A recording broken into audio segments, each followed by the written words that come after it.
Magandang umaga po sa lahat. Amen. Sinong natutuwa na nandito siya sa tahanan ng Panginoon sa umagang ito? Amen. Ako po excited ako sa umagang ito dahil ang Diyos ay may salita. Meron siyang pagkain para sa atin sa umagang ito. Amen. Sino handang manginain sa umagang ito, mga kapatid? Sino yung handa yung spirito niya na kumain minsan pa ng salita ng Panginoon? Amen? Di ba kapag pupunta ka sa isang restaurant, di ba hinahanda mo dapat yung sarili mo? Di ba? Lalo na kapag kakain ka sa isang buffet. Sino na nakakain sa buffet? O sa isang kahit yung unli tapsilog, ganon. O yung unlimited rice sa Mang Inasal. Di ba bago ka kumain, dapat hinahanda mo muna yung sarili mo? Amen ba? You make sure na gutom ka. You make sure na ano ba yung mga pampababa. You make sure na parang bumaba lahat ng kinain mo. Walang laman yung tiyan mo dahil alam mo na kapag kumain ka dito sa lugar na to, alam mo mabubusog ka. Amen? At kapag nagbayad ka ng pera o ng amount, sisiguraduhin mo na bawat piso nung 125 pesos na unli rice sa Mang Inasal, bawat piso nung talagang masusulit mo. Hindi ka papayag na hindi mo masusulit yung binayaran mo. Amen po ba? Pero ang salita ng Panginoon sa umagang ito ay libre. Amen. At libreng binibigay sa bawat isa. Minsan pa pumalakpak sa Panginoon lahat ng mga handa na makinig ng salita ng Panginoon. Kuya Mar, amen. Sa umagang ito, we are starting. Oh Lord, I'm still praying, mga kapatid. I'm still praying kung ito na ba yung last week ng series natin sa umagang ito. I just wanna be honest with you. Hindi ko alam kung ito na po yung last series kasi sa totoo lang nauubusan ako ng topic tungkol sa series natin. Paper, right? Pero I can feel na meron pang gusto ituro sa atin ng Panginoon. Amen? Hindi ko alam kung ano, pero can you just help me pray? Power Brown. Can you just help me pray na manalangin about sa series natin ito? Dahil I can really feel na meron tinuturo sa atin ng Panginoon sa umagang ito at ayokong ma-miss ng bawat isa kung ano yung hinanda ng Panginoon para sa atin. So, help me pray. But right now, we are in week 4 of our series na tinatawag nating minsan pa, mga kapatid, yung parang may kinain tayo. Nasa pang-4 na linggo na tayo ng series na tinatawag nating the third, o ito yung pangatlong persona ng Panginoon, ng ating Panginoon, ang banal na Espiritu Santo.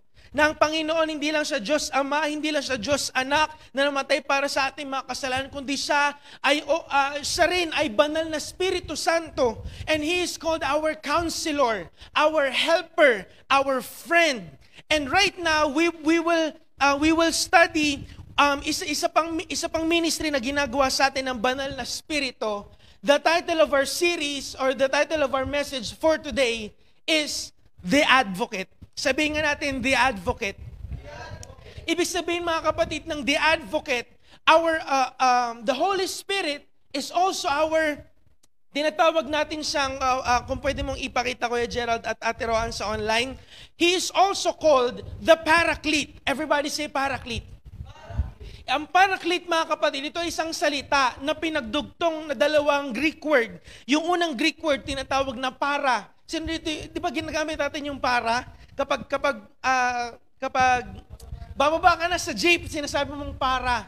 Marami sa atin hindi alam kung bakit para yung sinasabi natin. Kasi ang para, ibig sabihin, by the side o sa tabi lang. Alright? Kaya natin sinasabing para, hindi dahil hinihinto. Ano, ibig sabihin, dyan lang po sa tabi. Alright? Para means alongside. And then, yung kalahati, yung cleat, nanggaling ito sa word na kalein, ibig sabihin to call. So, paraclete, ang ibig sabihin nito is the one called alongside. O yung tumutulong sa atin, sa tabi natin. Amen? Siya yung helper o siya yung tagapagtanggol natin na hindi tayo iniiwanan sa ating tabi. At napakaganda nito, mga kapatid, kasi iwanan ka man ng maraming tao. Hindi ka man samahan ng ninuman. Meron isang persona ang Panginoon na iniwan niya para samahan ka sa lahat ng sitwasyon ng buhay mo. He is our Paraclete. Everybody say Paraclete. Holy Spirit, thank you because you are our paraclete. You are the one called alongside of us. Sinasamahan mo kami sa aming tabi. At ang ibig sabihin ng advocate, mga kapatid, isa pang ibig sabihin ng advocate, it means para siyang abogado. Sino na dito, mga kapatid, yung nakapag-attend ng isang kaso sa korte? Wala pa po ba? Wala pa? Alright, so napakababait ng ating mga members dito. Pero sa lahat, mag-isa mga nanonood sa online, if you've seen a movie, kung nakakita ka na ng pelikula na meron isang nasasakdal, amen, siya yung iniimbestigahan, siya yung inuusig, lagi yan merong abogado. Amen? Nagkaroon tayo ng isang pribilehiyo na makapag-share sa jail, doon nakakwentuhan natin, maraming mga tao na nakakulong sa jail, pero ang totoo, hindi pa napapatunayan na sila'y nagkasala. At ang batas natin o ang ating pamahalaan ay pinapayagan na ang lahat ng mga nakakulong, kung wala man silang pera pambayad sa isang pribadong abogado, lagi ang ating gobyerno ay, kumbaga, responsibilidad nila na bigyan ng libreng abogado ang lahat ng nasasakdal. Amen. And the good thing about this, mga kapatid, ang magandang bagay sa isang abogado, tama ka man o mali ka, nagkasala ka man o hindi, tungkulin niyang ipagtanggol ka. At napakagandang larawan nito, mga kapatid, kasi marami sa atin ang nagkasala. Lahat tayo nagkasala, pero ang trabaho ng abogado natin, ng ating advocate ay samahan tayo, nagkamali ka man o hindi. Samahan tayo, ipagtanggol tayo. Ikaw man yung nagkamali o ikaw yung naaapi. And that's a very good picture dahil marami sa atin, feeling natin, sinasamahan lang tayo ng Panginoon pag tama tayo. Nakarapat dapat lang tayo magsimba, na marami sa atin, feeling mo na susunog ka kapag pupunta ka sa simbahan, all because you feel na ikaw'y nagkamali. Pero the good thing about our advocate, nagkamali ka man o hindi, ikaw man yung nasasakdal, ikaw man yung naagrabyado, o ikaw yung agrabyado, ang Diyos nananatili na nasa tabi mo. At baliktad yun sa concept ng maraming tao dahil feeling mo, sinasamahan ka lang ng Panginoon kapag maganda yung ginawa mo. Feeling mo, sinasamahan ka lang ng Panginoon kapag hindi ka nakapagmura. Feeling mo, sinasamahan ka lang ng Panginoon kapag maganda yung ginawa mo. At feeling mo, iniwanan ka na ng Panginoon kapag nagkamali ka. But I'm telling you that the Lord is near. Malapit ang Panginoon, nagkamali ka man o hindi. Nahihirapan lang tayong makita ang Panginoon dahil natatakpan tayo ng kasalanan. Sabi ng Panginoon sa Isaiah, for my arms are not short, hindi maikli ang kamay ko para abutin ka, at hindi ako bingi para hindi ka marinig. Pero ang dahilan kung bakit hindi mo makita ang Panginoon sa mga sitwasyon na nagkasala ka dahil yung kasalanan natin, tinatakpan ang imahe ng Panginoon, pero ang totoo, malapit lang siya sa atin. Amen po ba? And I came here to tell you para baliktarin yung idea na yun sa atin. Dahil marami sa atin tinitingnan ang Diyos na galit sa atin lagi. O nagagalit ang Panginoon sa kasalanan. Pero yung nagkasala, mahal na mahal niya. Galit ang Panginoon sa kasalanan, pero yung tao mismo, mahal na mahal ka niya at inaasahan ka niya na magbago. Inaasahan ka niya na makita mo siya sa sitwasyon na yan, na hindi lamang yan yung pwede mong gawin, kundi pwede kang magbago. At may pagbabago, mayroong pag-asa sa Panginoon. Amen? But what do you do? Amen, tingin kayo sa akin lahat. Meron akong tatanong sa inyo, mga kapatid. At gusto kong sagutin ninyo itong lahat sa inyong isip. What do you do kapag sinunod mo ang Panginoon? Kapag alam mo na nasunod mo ang Panginoon, ginawa mo yung pinapagawa niya, pero still, nakikita mo pa rin yung sarili mo sa isang mahirap na sitwasyon. Anong gagawin mo kung pagkatapos mong sundin ang Panginoon, makikita mo pa rin yung sarili mo na nahihirapan ka, na naiipit ka sa isang problema, na yung panalangin mo hindi nasusunod, mga kapatid. Because normally, we expect na kapag may obedience, ano sinabi natin? When there's obedience, and when there's blessing, Yun lang yung nalalaman natin. Yun yung tinuro sa atin ng Panginoon. But what happens if after obeying God, pagkatapos mong sundin ng Panginoon, wala pa ring blessing na dumarating? Anong gagawin mo kung pagkatapos mong ipanalangin yung anak mo pa rin hindi nagbabago? Anong gagawin mo mga kapatid kung pagkatapos mo mag-prayer and fasting, yung asawa mo, salamat Kuya Mar, yung asawa mo hindi pa rin umuwi sa bahay at nandun pa rin sa bahay ng ibang tao? What will you do? Anong gagawin mo mga kapatid? Naranasan na po ba natin yon? Dahil parang tinitingnan nyo ako na parang, ano yun? Parang hindi nangyari sa atin, pero ang totoo, marami sa atin ang malapit ng bumigay, malapit ng mawala ng pag-asa, dahil alam mong ginawa mo yung pinapagawa ng Panginoon. Pero pagkatapos mong manalangin, pagkatapos mong mag-prayer and fasting, still yung sakit nandyan pa rin. Still, hindi pa rin pinapahintulutan ng Panginoon na gumaling ka. Yung pagkatapos ng many attempts of reconciliation, still hindi ka pa rin pinapansin. Sino dito yung nag-try na makipagbati?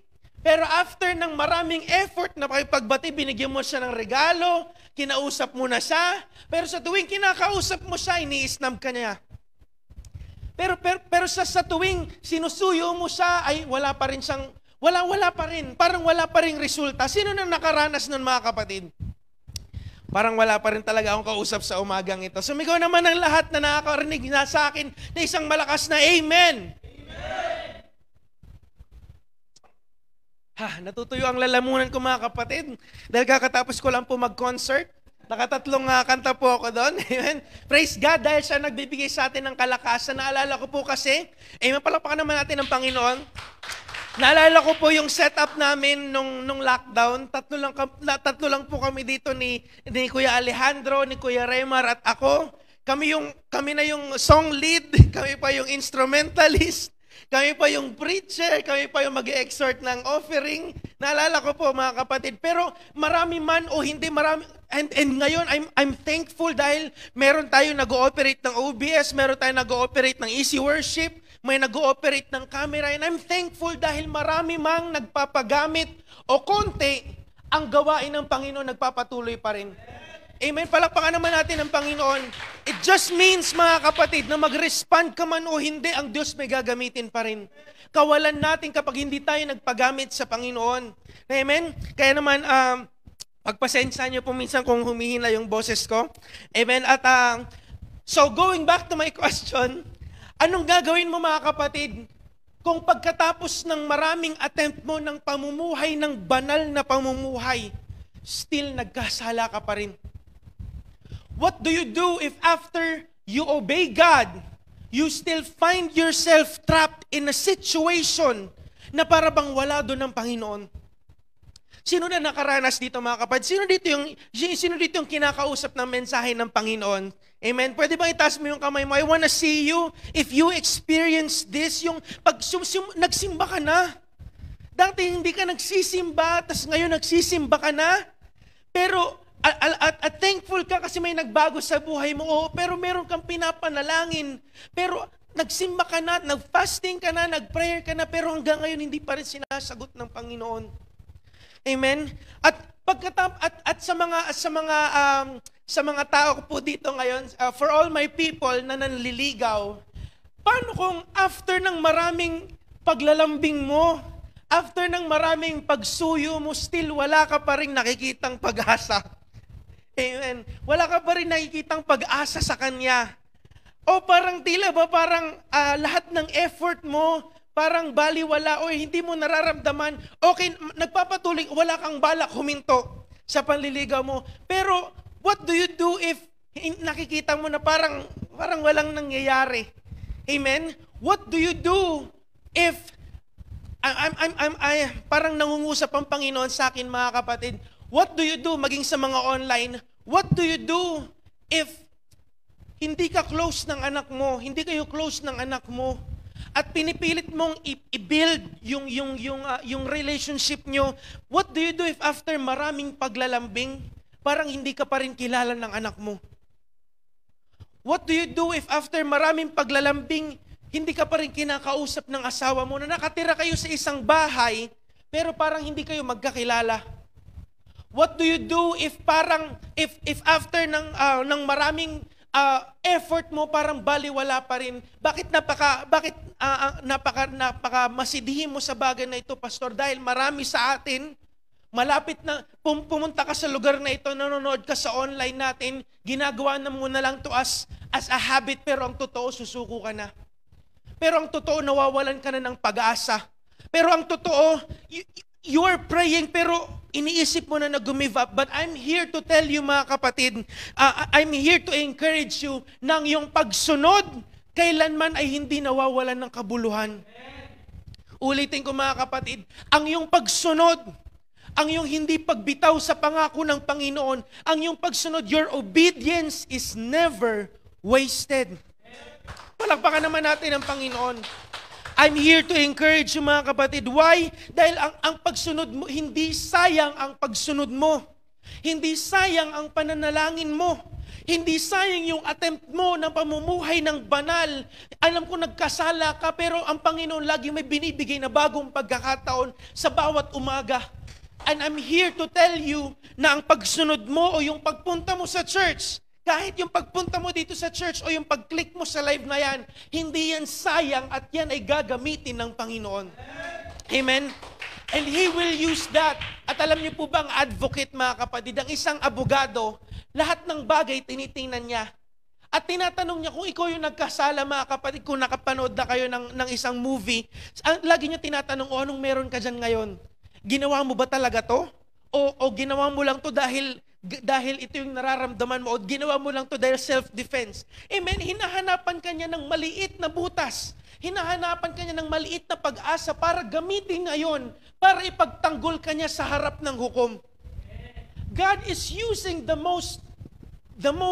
smallest thing na meron ka, yung kakaunting pag-asa mo na meron ka, gagamitin niya ng Panginoon para ipaglaban ka. In times na nasasakdal ka, in times na lahat ng bagay para bang hindi na umaayon sa'yo, gagamitin ng Panginoon yung maliit na bagay, yung katiting na pag-asa na meron ka, yung katiting na pagsunod ka, mga kapatid. Ang kailangan lang ay huwag kang mawalan ng pag-asa.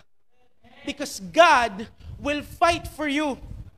Pwede ba tayong tumayo, mga kapatid, at magbasa tayo ng isang napakaikling verse? Exodus 14:14. Tayo po ay tumayo bilang pagbibigay galang sa salita ng Panginoon. Bago tayo manalangin, let's read this very short verse. Exodus chapter 14, verse 14, NLT version. Amen. This is gonna be the main verse of our message for today. Exodus chapter 14, verse 14. Ready, go. The Lord... Okay, isa pa. Alright, medyo napapasma si Kuya Gerald. Alright, so, Exodus chapter 14, verse 14, sabay-sabay nating basahin. Ready, go. The Lord Himself will fight for you. Just stay calm. Ang Diyos ang lalaban para sa'yo.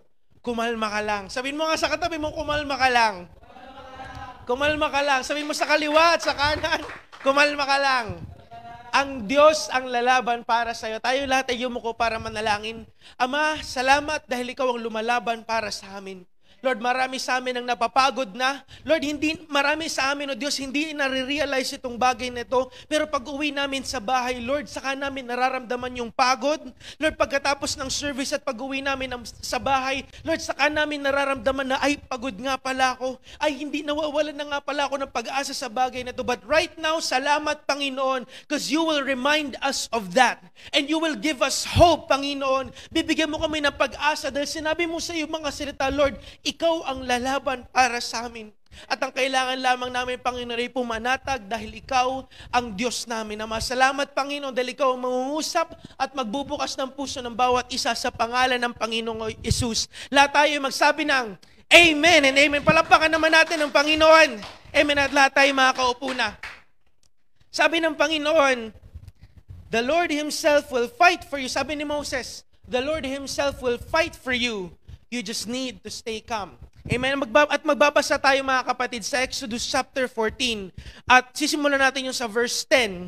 Pero bago natin basahin, let me give you a short background. Si Moses mga kapatid, alam natin yung story niya. Isa siyang sanggol na nung time na siya'y pinanganak, lahat ng mga bata ay pinapatay. Lahat ng mga bata na less than 2 years old, sabi ni Pharaoh, lahat ay papatayin.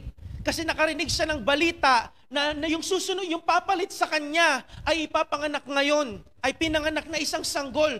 So lahat pinatay maliban kay Moses. Again, he was spared. Pinotektahan siya ng Panginoon, kaya ano nangyari? Inampon siya ng anak ni Paraon, ng prinsesa, at pinaalagaan siya sa isang nurse. Amen? At lumaki siya bilang isang Ehipto. Naranasan niya lahat ng buhay ng pagiging isang Ehipto. Naging prinsipe siya ng Ehipto. Amen po ba? At dumating yung araw na hinanap niya yung sarili niyang pagkakakilanlan dahil nalaman niya na isa siyang Israelita. Kaya ang ginawa niya mga kapatid, nakakita siya na isang Israelita ay isang Ehipto na minamaltrato ang isang Israelita.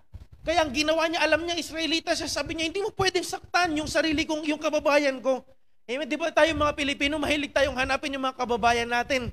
Tama ba? Pag pupunta tayo sa ibang bansa, uy, kababayan! Kahit di naman natin kilala. Parang, sino to? Kababayan! Parang di naman natin kilala. Pero mahilig tayong maghanap ng mga sarili nating kadugo. Tama po ba? At ganun yung naramdaman ni Moses, uy, yung kababayan ko yun na. Ang ginawa niya, pinatay niya sa pagtatanggol niya dun sa kababayan niya, napatay niya yung Ehipto, yung Ehipsyo.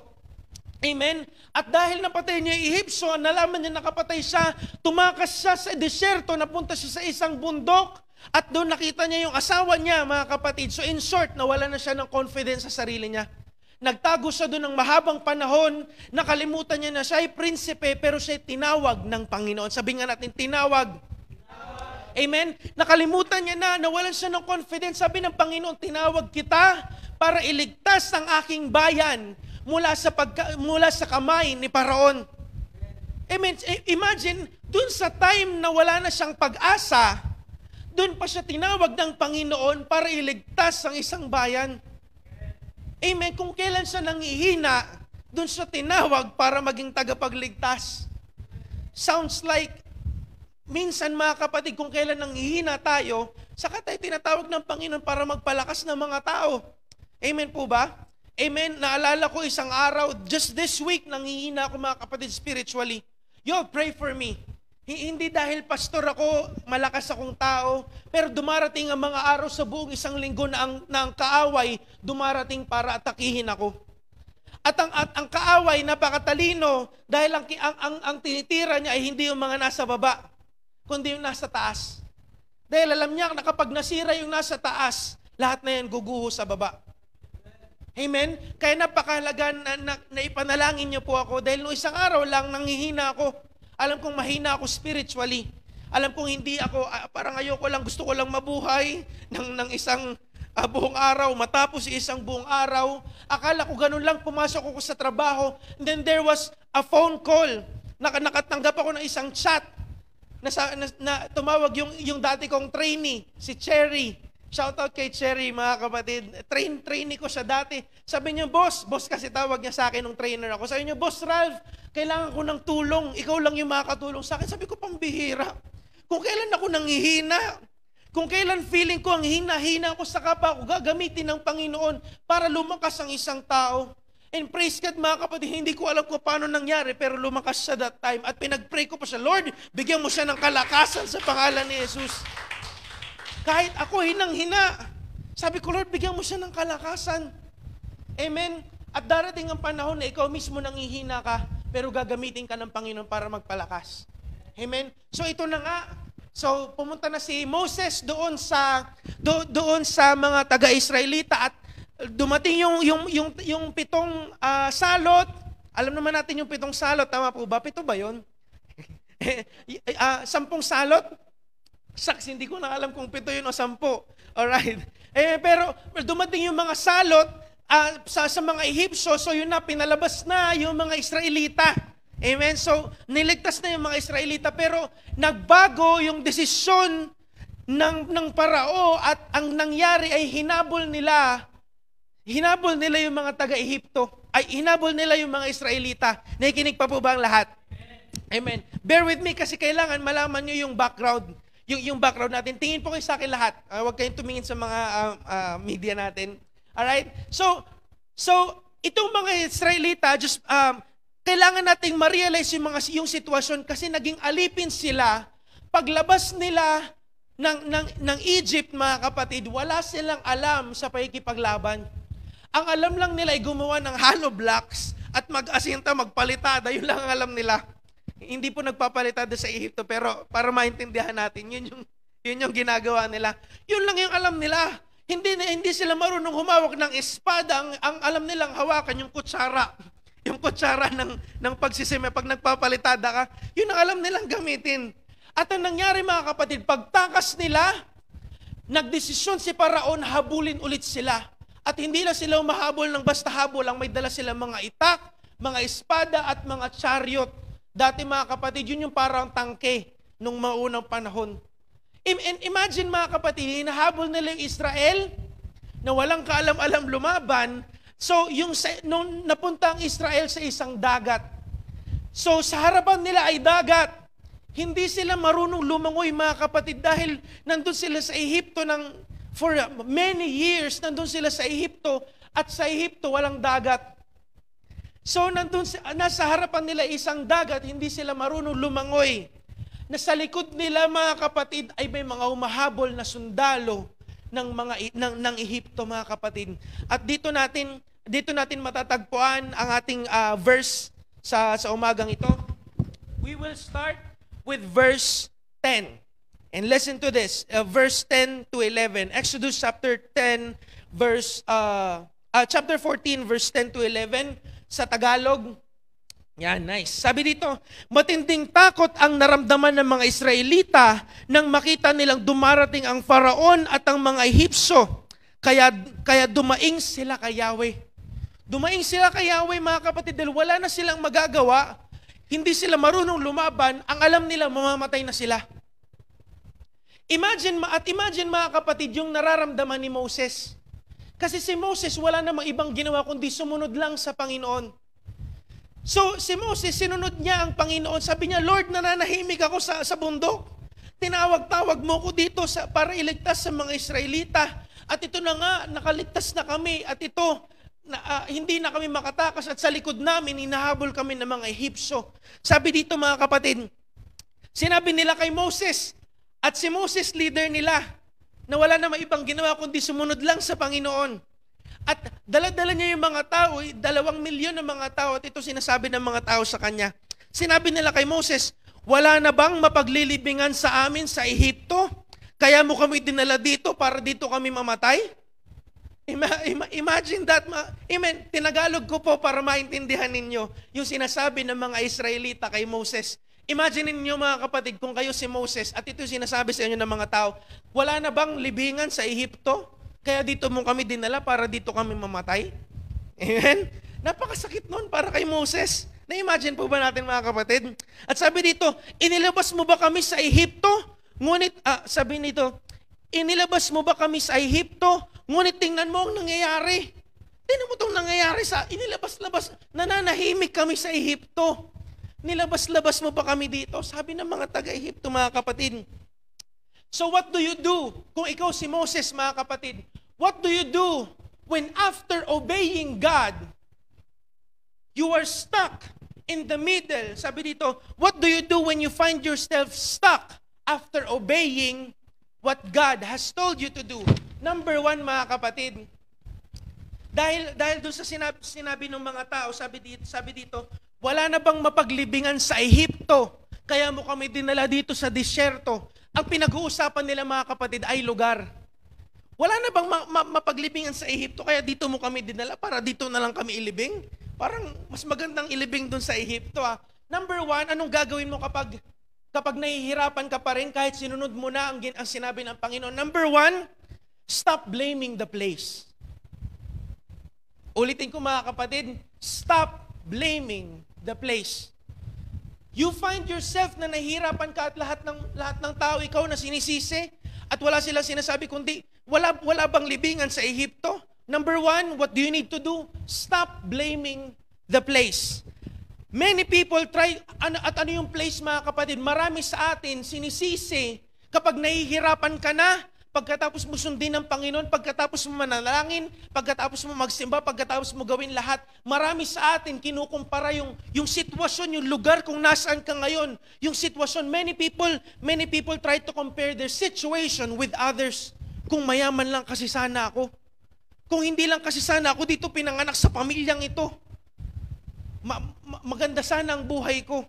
Kung wala lang sana ako dito sa pamilyang ito, kung hindi sana ito yung naging trabaho ko, kung pinag-aral sana ako ng mga magulang ko, kung ginawa sana nila yung trabaho nila, di sana mas maganda na yung buhay ko ngayon. Sino dito mga kapatid yung nasabi na yun isang beses? Kung sana pinanganak lang ako sa ibang pamilya, kung sana hindi na lang ikaw yung kapatid ko, kung ang kapatid ko na lang sana si Lusutan, di sana milyonaryo na din ako. Amen? Sino na dito nakaranas na sinisi mo yung lugar o yung sitwasyon kung nasaan ka? Mga kapatid, even if nahihirapan ka, kahit pagkatapos mong sundin ang sinasabi ng Panginoon, what you need to do or what you don't need to do, you need to stop blaming the place.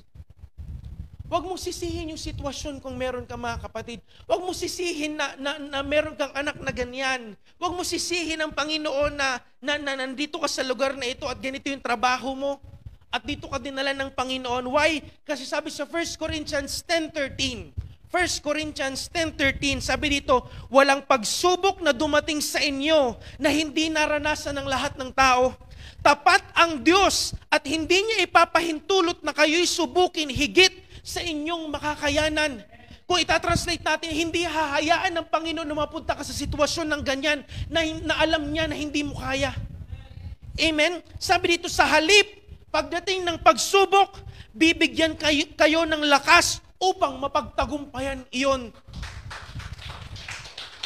Amen? Hindi mo kailangan sisihin ang lugar o ang sitwasyon o ang finances na meron ka mga kapatid dahil niloob ng Panginoon. Plinano ng Panginoon ang lahat ng yan dahil alam niya na kaya mo. Dahil tapat ang Diyos. Yun ang kailangan nating maintindihan mga kapatid na ang Diyos tapat. At pag sinabing tapat mga kapatid, ibig sabihin alam niya yung plano niya para sa'yo.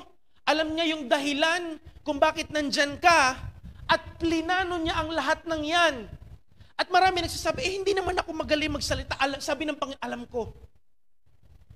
Hindi naman ako mayaman, Panginoon, bakit mo ko tinawag para magsalita sa tao? Sabi ng Panginoon, alam ko. Amen? For I know the plans I have for you. Plans to prosper you and to give you hope and a good... Sabi ng Panginoon, alam ko. Lord, hindi naman ako magaling magsalita, bakit mo ko tinawag na... Alam ko. Panginoon, ang bata-bata ko pa para maging... Alam ko. Sabi ng Panginoon, plinano ko na ang lahat ng yan, naisip ko na lahat ng yan bago mo pa sabihin. Bago ka pa pinanganak sa sinapupunan ng iyong ina, tinawag na kita. At alam ko na paglaki mo magiging bulol ka. Pero alam ko. At hindi kita tinawag sa lugar na yan. Hindi kita tinawag sa sitwasyon na yan para lang ipahiya ka, kundi lahat ng yan gagamitin ko para maluwalhati ang pangalan ng Panginoong Hesus. Pwede bang palakpakan natin ang Panginoon? At isa sa mga bagay, kung babasahin natin yung verse bago yun mga kapatid, sinabi na ng Panginoon yung mangyayari bago pa mangyari yung bagay na yon. Amen? Babasahin ko po mga kapatid sa verse 1, or basahin nyo na lang, ayoko na masyado magtagal, pero sa verse 1 ng chapter 14, makikita natin na sinabi na ng Panginoon yung mangyayari, sinabi na ng Panginoon kay Moses yung mangyayari bago pa ito mangyari. Sabi ng Panginoon, okay, so lalabas kayo ng Ehipto, amen? Kunin natin sa RLV, Ralph Living Translation, Ralph Living Version. So, sabi ng Panginoon, okay, so Moses, ganitong plano, okay? So, hindi pa sila nakakalabas, nakalabas pa lang sila, wala pa sila dun sa dagat. Okay, Moses, so ganito, lalabas kayo ng Ehipto, Okay? Pero darating kayo sa isang point na wala na kayong mapupuntahan kasi dagat na yung pupuntahan nyo. At alam ko na hindi kayo marunong lumangoy, pero chill ka lang. Sabi ng Panginoon. Pero relax ka lang, okay? Sabi ng Panginoon, sabi siguro, okay, Lord, sige. Sinusulat niya, amen? At sabi ng Panginoon, okay, at hindi lang yan, gagawin ko, papatigasin ko ang puso ng parao at magbabago siya ng desisyon. At alam kong pinatakas niya na kayo ngayon pero hahabulin niya kayo ulit. Para sinabi, okay Lord, sige. Parang hindi pa nangyayari ang lahat ng bagay. Sinasabi na ng Panginoon. Pero sabi ng Panginoon, gagawin ko yan lahat. Alam kong magiging dehado kayo, sabi ng Panginoon. Basahin nyo na lang, chapter 14, sabi ng Panginoon, alam kong magiging dehado kayo, pero gagawin ko yan lahat. Ililigtas ko kayo, hindi dahil malakas kayo, kundi dahil para maitanghal ang aking pangalan. Kundi para maitaas ang pangalan ng Panginoong Hesus. Amen? At sabi ng Panginoon, you need to stop blaming the place. Sabihin mo nga sa katabi mo, wag mo nang sisihin ang lugar. Pangalawa mga kapatid, sabi sa verse 12, Exodus chapter 14 verse 12. Verse 12, sabi pa dito, at nagpatuloy pa yung mga tao, yung mga Israelita, kinakausap pa rin si Moses. Sabi ng mga tao, hindi ba't bago tayo umalis? Sinabi na naman namin sa'yo na ganito ang aming sasapitin. Napaka-harsh ng mga taong to. Sabi dito, hindi ba't sinabi na naman namin sa'yo na ganito ang aming sasapitin? Sinabi na namin sa iyo na wag mo kaming pakialaman. Grabe yung mga tao to. Di ba sinabi ko na sa'yo, wag mo kaming papakialaman? Sabi niya dito, at pabayaan na lang kaming manatiling alipin sa Ehipsyo sapagkat mas gusto pa naming maging alipin kesa mamatay dito sa ilang. Yung mga tao, mga kapatid, nagrereklamo na kay Moses dahil mas gusto pa nilang maging alipin sa kasalanan kesa lumaya at palayain ng Panginoon. Mas gusto pa nilang maging alipin sa nakaraan kesa danasin yung totoong paglaya sa Panginoon. Number 2 mga kapatid, anong gagawin mo kung pagkatapos mong sundin yung pinagagawa ng Panginoon ay nasa isang mahirap na sitwasyon ka pa rin? Number 2, stop listening to what the people are saying. Amen. Sabi pa dito, stop listening to or thinking about what people will say. Dahil marami sa atin mga kapatid, masyado kang nakinig sa sinasabi ng ibang tao. Kaya yung pinagagawa sa iyo ng Panginoon, hindi mo na ginagawa dahil lang nakaranas ka ng isang matinding pagsubok. Amen? At marami sa atin hindi ka pa nga nakakarinig pero iniisip mo pa lang, ay baka kasi ganito yung sabihin nila. Ay baka kasi kapag nagsimba ako ng tuloy-tuloy, baka sabihin naman nila, oy sis, baka simba ka ng simba dyan, baka lumagpas ka na ng langit ha. Amen? Baka naman kasi kapag sinabi nila na, baka naman kasi kapag sinabi nila na lahat sila naninigarilyo, tas ako hindi naninigarilyo, tas baka pag tinanong nila sa akin, sis, bakit di ka naninigarilyo? Ay kasi gusto ko lang maging banal sa harapan ng Panginoon. Baka naman sabi, ako rin naman ito. Ang KJ mo naman, parang di ka naman ganyan dati. Marami sa atin mga kapatid, masyado tayo nakinig sa sinasabi ng iba. Kaya ngayong tinawag ka na ng Panginoon, nadi-discourage ka sa pinapagawa sa iyo ng Panginoon. Nadi-discourage ka sa plano sa iyo ngayon ng Panginoon. Bakit? Dahil ang kailangan nating gawin, kailangan mong takpan ng tenga mo sa sinasabi ng ibang tao. Katulad ng sinasabi ng mga Israelitang ito kay Moses, mga kapatid. Pagkat ang pinapagawa sa atin ng Panginoon, ang kalooban sa atin ng Panginoon ay parang isang buto. Amen? Yung relasyon na yan na gustong ayusin ng Panginoon, yung anak natin na gusto nating magbago, na nalinalagay sa atin ng Panginoon, at sinasabi ng Panginoon, ipag-pray mo yan. Sinasabi sa atin ng Panginoon, ipakita mo sa Kanya yung ehemplo ng pagiging isang Kristiyano. Isa yung buto, mga kapatid. Ang Panginoon hindi nagtatanim ng puno. Ang Panginoon nagtatanim sa ng buto. Amen? At minsan nahihirapan tayo kasi gusto natin malaki na agad. Pero ang tinatanim ng Panginoon sa iyo ay buto. At yung buto na yan, mga kapatid, kailangan mong protektahan yan. Amen? Sabi ng Panginoon, siya yung ligawan mo. Sabi ng Panginoon, magpakabanal ka. Sabi ng Panginoon, magsimba ka lagi. Sabi ng Panginoon, sige, patuloy mo lang na suyuin niyang anak mo, magkakaayos din kayo. Yan ay isang buto. At sabi ng Panginoon, kailangan mong protektahan niyang buto na yan. At wag mong hahayaan na magsalita ang ibang tao laban sa na magsalita ang ibang tao para sirain yung butong yan. You have to protect that seed at all cost. Sabihin mo nga sa katabi mo, at all cost. Dahil sabi ng 1 Corinthians chapter 15 verse 33, don't be fooled by those who say such things, for bad company corrupts good character. Sabi ng ibang version, for bad company corrupts you.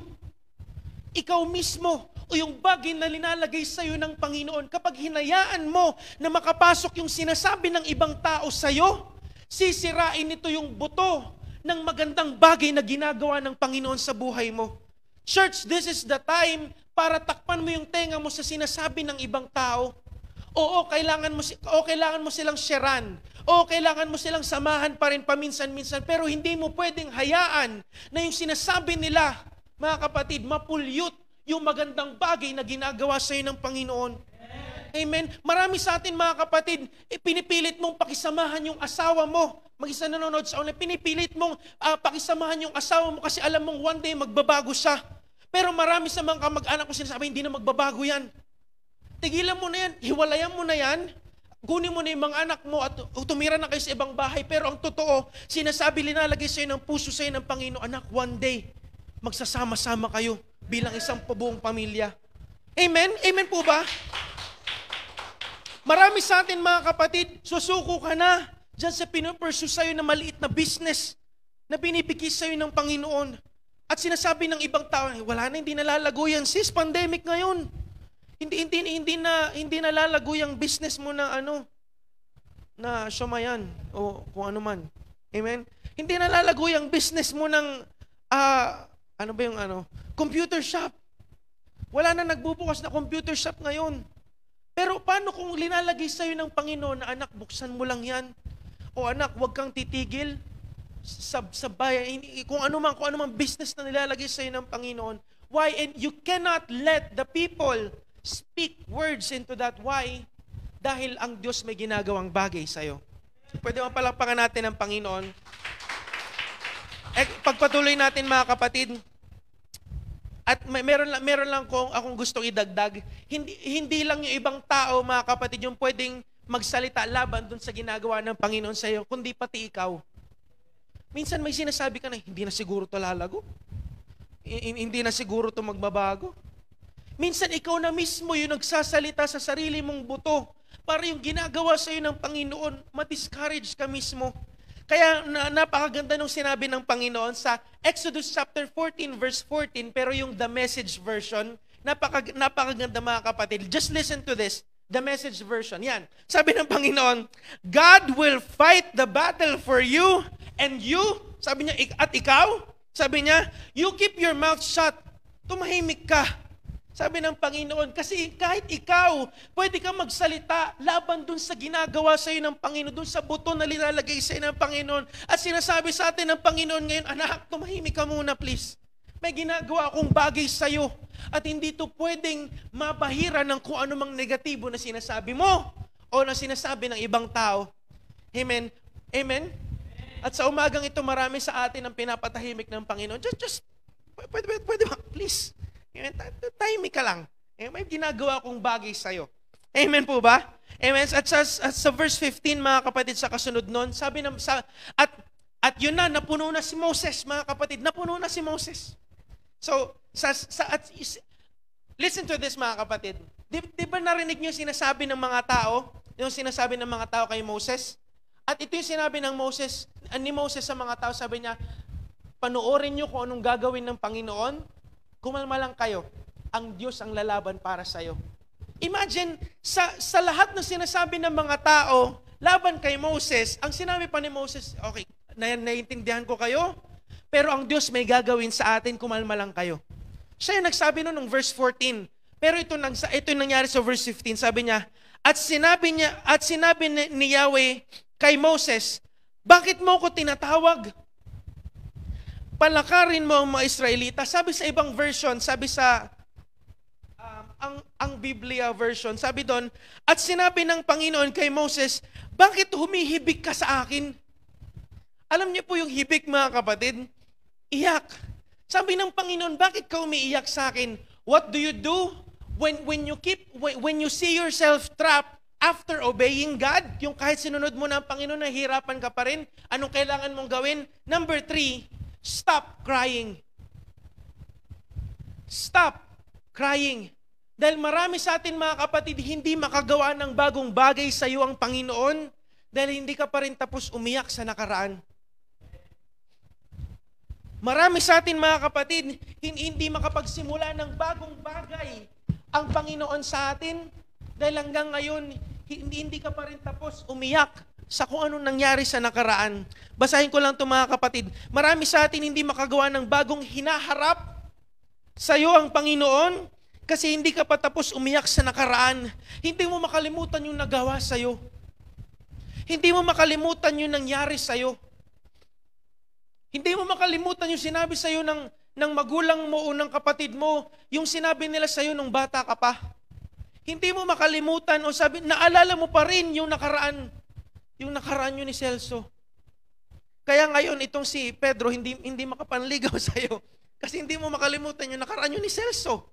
Baka wala mo na si Celso, kapatid. Sino ba si Celso? Alright? Amen? Hindi makagawa, hindi tayo makausad dahil hanggang ngayon, namumugto pa rin yung mata natin, kakaiyak dahil sa nangyari sa atin nung nakaraan. Sabi ng Panginoon, bakit ka humihibik sa akin? Bakit ka umiiyak dyan? Sinabi ko na sa iyo yung mangyayari. Sinabi ko na sa iyo na kapag nandiyan ka na sa sitwasyon na yan, tumawag ka sa akin at lalaban ako para sa iyo. Bakit ka umiiyak sa akin ngayon, Moses? Kagaya ng ginagawa ng marami sa atin ngayon. Hanggang ngayon, it's okay to pray, mga kapatid. Amen? Pero literal na sinasabi sa atin ng Panginoon, bakit ka pa nananalangin sa akin ngayon? Alam mo na yung gagawin. Marami sa atin, pray ka ng pray. Pray ka ng pray. At hindi masama manalangin, mga kapatid. I encourage you to pray. Pero kung alam mo na yung gagawin, hindi mo na kailangan ipanalangin yon. Lord, I pray na hipuin mo ako. Naibigay ko yung pera ko dito sa namamalimos na to. Alam mo naman na may pera ka at alam mong inihipo ka ng Panginoon, gawin mo na. Huwag mo na ipag-pray. Lord, I pray na hipuin mo ko na patawarin. Lord, I pray tulungan mo kong patawarin tong taong to na nakasakit sa akin, sabi ng Panginoon. Anak, kaya mo nang patawarin yan. Ikaw na nga mismo nagsasabi na yun yung dapat mong gawin. Gawin mo na. Sabihin mo nga sa katabi mo, gawin mo na. Sometimes, praying is not the best solution, but acting is. Sometimes, praying is not the best solution, but acting is. Amen? Kailangan mong manalangin, pero kapag alam mo na yung dapat gawin, mga kapatid, gawin mo na. Patawarin mo na. Pakawalan mo na. Kalimutan mo na. Patawarin mo na siya. Amen? Sabihin mo nga sa katabi yung patawarin mo na. Amen? Kung pwede nga lang tayo magtapikan, sis, patawarin mo na. Kalimutan mo na yan. Amen? Sabi, hayaan mo sila. Sige, maglibang. Si Gerald, yun yung pinapakinggan mo. Alright? Kailangan mo nang patawarin. And ano pa, mga kapatid, sabi ng Panginoon, sa verse 15, sinabi ng Panginoon kay Moses, bakit humihibik ka sa akin? Salitain mo sa mga anak ni Israelita na sila'y magpatuloy na yumaon. Stop crying and then move on. Stop crying and move on. Sabi dito, mga kapatid, hanggat hindi ka tumitigil sa pag-iyak sa nakaraan mo, hindi mo makikita yung magandang pangako na linalagay ng Panginoon sa harapan mo. Why? Bakit? Kasi kapag iyak ka ng iyak, di ba puro tubig yan? Di ba ang hirap makita yung nasa harapan? Kasi iyak tayo ng iyak. At hindi tayo makamove on sa nangyari. Patawarin, palampasin mo na yung nalugi. Amen? Kalimutan mo na yung nalugi at magsimula ka ulit. Amen po ba? Kasi marami sa atin hanggang hindi mo pa rin makalimutan yung pagkalugi mo. Sayang naman yun. Sayang yung 7 taon ng pagsasama namin. Sayang yung 7 taon na mag-boyfriend kami. Sinasaktan ka. Nananakit. Binabatukan ka sa tuwing nagkakamali ka. Nagtatawanan lang, pinatukan ka. Amen. Paano pa kaya pag nag-asawa kayo? Pastor, sayang yung 5 taon na pinagsamahan namin. Gumising ka. Kasi mas sayang yung 7 taon pa na pagsasamahan mo na ikaw ay umiiyak kapag hindi mo yan pinakawalan ngayon. Amen po ba? Amen. Palapakan nga natin minsan pa ang Panginoon. My last point sa umagang ito, at dito na po ako magtatapos. Amen. Lastly, sabi ng Panginoon, Exodus, hindi ko po ito naisulat sa verse, pero sabi ng Panginoon, Exodus chapter 15, katuloy lang po, NLT version. Exodus chapter 14, verse 15, verse 15, NLT version, sabi dito, the Lord said to Moses, why are you crying out to me? Tell the people to get moving, to move on. At sabi niya dito, lastly, pick up your staff. Pick up your staff and raise your hand over the sea. What do you do, mga kapatid, when you see yourself stuck? Kahit pagkatapos mo sundin ng Panginoon, pick up what's left and raise your hand. Sabi dito, raise your staff. Amen? Marami sa atin, mga kapatid, pwede mong palapakan natin ng Panginoon. Kapag nakikita mo na yung sarili mo na nasa isang matindi kang sitwasyon, kahit pagkatapos mo sundin ng Panginoon, sabi ng Panginoon, stop crying, huwag ka na umiyak, move on, at sabi ng Panginoon, pulutin mo kung ano yung natitira sa'yo. Tingnan mo kung anong natitira pa sa'yo. Tingnan mo yung kung anong lakas pa na natitira meron ka para magpatuloy. Tingnan mo yung maliit, kunin mo yung maliit na pag-asang natitirang meron ka, mga kapatid. Napaka-importante na lagi mong titingnan kung anong meron ka. Kasi yun yung madalas at laging ginagamit ng Panginoon. Remember, mga kapatid, yung balo na binisita ni Elijah, sabi ni Elijah, pinadala ako dito ng Panginoon para pakainin mo ako. Sabi ng pala, wala na nga kaming kakainin, papakainin ka pa namin. Sabi ni Elijah, huwag ka mag-alala, okay? Magsusupply ang Panginoon, gagawa ang Panginoon. Pero sabi ni Elijah, ito yung nakakagulo na tanong niya. Sabi niya, pero anong natitira sa'yo? Sabi niya, anong tinatanong mo? Anong natitira sa amin? Wala na nga natitira sa amin. Ay, wait lang. Meron pa pala dong kakaunting langis at saka kagapiranggot na harina na pwede na lang gumawa ng isang maliit na tinapay para sa aming mag-ina at saka pwede na kaming mamatay. Amen? The Lord always asks, anong meron ka?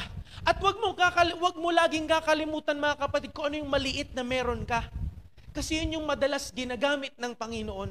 Yung bagay na akala mo hindi importante, yun yung gagamitin ng Panginoon para iligtas ka sa sitwasyon na yan. Yung kakatiting na pag-asa na meron ka, na alam mo na negatibo na lahat ng bagay, pero sinasabi sa'yo ng Panginoon, may mali parang sinasabi sa akin ng Panginoon na magpatuloy pa rin kahit hindi na maganda yung nangyayari. Alam mo na merong maliit. Sabi ng Panginoon, pulutin mo yung maliit na yan at itaas mo yung kamay mo sa problema mo kasi yan ang gagamitin ko para iligtas ka sa sitwasyon na yan. At sabi ng Panginoon, alam ko hindi yan malaki, pero yan yung gagamitin ko para maitanghal ang pangalan ko. Hindi yung malaking meron ka, kundi yung magagawa ko sa sitwasyon mo. Kapatid, ano yung maliit na meron ka? Let me just read it here. Ano mang natitira sa'yo, gamitin mo. Ang Diyos ang lalaban para sa'yo. Sabi dito, hindi pwedeng wala. Hindi pwedeng wala. Laging meron yan. Tingin kayo sa akin lahat. Hindi pwedeng wala. Sabi ni Lola Bida, patay na si Lola Bida, pero nung nabubuhay siya, sabi sa tuwing tinatanong kami kung may pera kami, sabi ni Lola Bida, huwag mo sasabihin wala. Sabihin mo meron. Lola, wala talaga. Wala tayong pampila. Hindi meron yan. Kaya sabi niya, lagi ako naglalagay ng piso sa wallet ko. Para pag may nagtatanong sa akin kung may pera ka ba, lagi yung meron. Yung piso na nandun sa wallet niya. Amen? Bakit? Kasi laging tinatanong ng Panginoon, ano yung meron ka? Ano yung pag-asang meron ka? Ano pa yung magagawa mo? Ano yung maliit na meron ka? Ano pa yung maliit na pagsunod na meron ka ngayon? Dahil ang gagamitin niya ng Panginoon. Sabi ng Panginoon, use your prayer. Gamitin mo yung prayer na lagi mong ginagawa, na yun lang naman yung alam mong gawin. Gamitin mo yan. Use your prayer. Use your gift. Use your talent. At higit sa lahat mga kapatid, use your worship. Gamitin mo yung pagsamba mo. Yung kahit wala ka na magagawa, yung nasa dulo ko na, yung nasa hangganan ka na ng magagawa mo mga kapatid, gamitin mo yung pagpupuri mo sa Panginoon. Dahil madalas yun na lang yung meron tayo. Yun na lang yung alam nating gawin, yung magpuri sa Panginoon. Mga kapatid, this week, hinang-hina ako, Wednesday, hinang-hina ako. At bago ko pumasok, habang nagbabasa ako ng Biblia, the Lord was speaking to me, anak, kantahan mo ko. Anak, magpuri ka sa akin. Subukan mo magpuri sa akin ngayon. At kinuha ko yung gitara mga kapatid, at kinanta ko yung kinanta natin kanina. Amen? At sabi dun sa kanta, for you made a way.